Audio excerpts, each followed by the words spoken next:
അപ്പൊ രാധക്കുട്ടിയുടെ ഇൻട്രോ ഒക്കെ എല്ലാവരും കേട്ടല്ലോ അല്ലേ? അത് ഈ മുതലിനെ കണ്ട നിങ്ങക്ക് ഓർമ്മയുണ്ട്? എന്നെ കഴിഞ്ഞ ദീപാവലിയുടെ വീഡിയോയിൽ കിടന്ന് ഫുഡ് കളയാറുണ്ടായിരുന്ന മുതലാ. അപ്പൊ ഞാൻ ഒന്ന് വട്ടാക്കാൻ നോക്കിയതാ, കയറി കുളത്തും ചെയ്തുട്ടാ. ഇപ്പൊ ഞാൻ ട്രീ ഒക്കെ നിവർത്തി വെച്ച് കഴിഞ്ഞിട്ട് എന്റെ ഡെക്കറേഷൻസ് തൂക്കട്ടാ. ഈ ഡെക്കറേഷൻസ് തൂക്കുമ്പോ എനിക്ക് ഒരു സൗകര്യം കിട്ടുന്നില്ല. അശോ, പൂച്ചപ്പുരാണം പറഞ്ഞ് ഞാനൊരു കാര്യം പറയാൻ പറഞ്ഞു. ഒരു സന്തോഷമാണ് വാർത്ത പറയാനാട്ടാ. നമ്മള് 50 സബ്സ്ക്രൈബേഴ്സ് ആയിട്ട് നമ്മുടെ ഫാമിലി 50 മെമ്പേഴ്സ് ആയിട്ടാ. ഇത് കേൾക്കുമ്പോൾ നിങ്ങൾക്ക് തോന്നും 50 സബ്സ്ക്രൈബേഴ്സ് ഇത്രയ്ക്ക് വലിയൊരു കൗണ്ട് ആണോ എന്ന്. പക്ഷെ എന്നെ സംബന്ധിച്ച് 50 സബ്സ്ക്രൈബേഴ്സ് എന്ന് പറഞ്ഞാൽ വളരെ സന്തോഷാട്ടാ. നമ്മൾ ബിഗ് സീറോ എന്നാണ് തുടങ്ങിയത്. ചാനൽ തുടങ്ങുന്ന സമയത്ത് സബ്സ്ക്രൈബേഴ്സ് ആരെങ്കിലും ഉണ്ടാകുമോ എന്ന് അറിയണ്ടായിരുന്നു. അവിടെ നിന്ന് 50 സബ്സ്ക്രൈബേഴ്സ് എത്തിയെന്ന് പറയുമ്പോൾ തന്നെ എനിക്ക് വളരെ സന്തോഷമാട്ടാ. അപ്പോൾ തുടർന്ന് നിങ്ങളുടെ പ്രോത്സാഹനം ഉണ്ടാവണട്ടാ. അപ്പോൾ എൻ്റെ ചാനൽ സബ്സ്ക്രൈബ് ചെയ്ത എല്ലാവർക്കും താങ്ക്സ് കേട്ടാ. സബ്സ്ക്രൈബ് ചെയ്യേണ്ട വീഡിയോ കാണുന്നവരോട് ചെറിയൊരു റിക്വസ്റ്റ്, സബ്സ്ക്രൈബ് ചെയ്യാട്ടാ. ഇത് കുഞ്ഞ് ഹെൽപ്പ് അത്രേ ഉള്ളൂ കേട്ടാ. നിങ്ങളെ ഞാൻ ഫോഴ്സ് ചെയ്യല്ല, നിങ്ങൾക്ക് താല്പര്യം ഉണ്ടെങ്കിൽ മതി കേട്ടാ.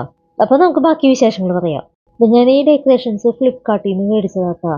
ഇതിൽ നോക്കുമ്പോൾ ചിലതിനൊന്നും ഹോളില്ലേ തൂക്കിയിടാനായിട്ട്. ത്രെഡും ഇല്ല, ഹോളും ഇല്ല. ടേപ്പ് വെച്ച് ഒട്ടിച്ച് അഡ്ജസ്റ്റ് ചെയ്യാന്ന് വിചാരിച്ചു.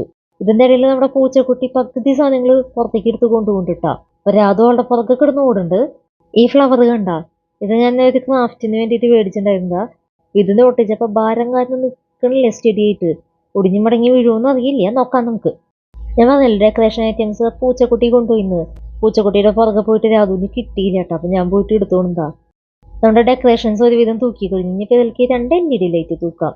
ഞാനിപ്പോൾ ഇതാ കാണുന്ന സ്റ്റേജ് സ്റ്റാൻഡിൽ വയ്ക്കാൻ ഉദ്ദേശിക്കുന്നത്. അപ്പോൾ അവിടെ ആകുമ്പോൾ നമുക്ക് മാല ബൾബൊന്നും തൂക്കാനായിട്ടുള്ള സൗകര്യമില്ല. അപ്പോൾ 2 ചെറിയ ഫയറി ലൈറ്റ് വയ്ക്കുക. ഇത് മൾട്ടി കളർ ആട്ടാണ് മേടിച്ചിരിക്കുന്നത്. എനിക്ക് ശരിക്കും വാം കളർ ഇഷ്ടം. ഗ്രീനിൻ്റെ ഉള്ളിൽ വാം ലൈറ്റ് കത്തുന്നത് കാണാൻ നല്ല ഭംഗിയല്ലേ? നിങ്ങൾ എന്താ പറയുന്നത്? നിങ്ങളുടെ അഭിപ്രായം കമന്റ് ബോക്സിൽ പറഞ്ഞോളൂ കേട്ടോ. പിന്നെ ഈ കാണുന്നത് എന്താണെന്ന് വെച്ചാൽ നമ്മൾ രാധുട്ടിക്ക് സ്കൂളിലേക്ക് വേണ്ടി ഉണ്ടാക്കിയ ക്രിസ്മസ് ട്രീ താട്ടാ.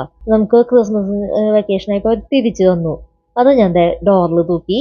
എന്റെ ലൈറ്റിന് ഒരു മങ്ങിച്ച പോലെ എന്താണാവോ പറഞ്ഞ് നാക്കെടുത്തില്ല. അതിന്റെ ഗ്യാസ് കഴിഞ്ഞുട്ടാ. ഇനിയിപ്പോ വേറെ ഒന്നും ചെയ്യാനൊന്നുമില്ല. ഇപ്പൊ നമ്മുടെ ക്രിസ്മസ് ട്രീയുടെ ലൈറ്റൊക്കെ കത്തിച്ചു. ആ കാണുന്ന കുഞ്ഞ് ക്രിസ്മസ് ട്രീയും രാധുക്കുട്ടിക്ക് സ്കൂളിലേക്ക് ക്രിസ്മസ് ഡെക്കോറായിട്ട് ഉണ്ടാക്കി കൊടുത്തായിരുന്നു കേട്ടാ. എങ്ങനെയുണ്ട് നമ്മുടെ 2 ട്രീയും കാണാനായിട്ട്? നിങ്ങൾക്ക് ഏത് ട്രീ ഇഷ്ടമായത് കമന്റ് ബോക്സിൽ പറഞ്ഞോളൂട്ടാ. അപ്പൊ എല്ലാവർക്കും എന്റെയും രാധുട്ടിയുടെയും ഹാപ്പി ക്രിസ്മസ്. നമുക്ക് അടുത്ത വീഡിയോയിൽ വീണ്ടും കാണാം. അപ്പൊ അത്രയുള്ളൂ. Tata, bye bye.